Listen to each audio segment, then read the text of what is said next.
Alam mo ba na may mga bahay na hindi na-advertise ng matagal kasi inuunahan agad? Ito ang isa sa kanila.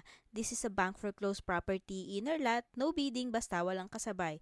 At as is where is, meaning kung sino ang unang ready, siya ang makakakuha. Kensington Phase 16, General Trias, Cavite. Lot area 60.25 square meter, floor area 60 square meter. Complete na complete para sa pamilya. 3 bedrooms, 2 toilet and bath, 1 car garage. Selling price 2,452,000 lang. Below market value na to. Now, para malinaw, sample computation tayo. 20% down payment, approximately 490,400.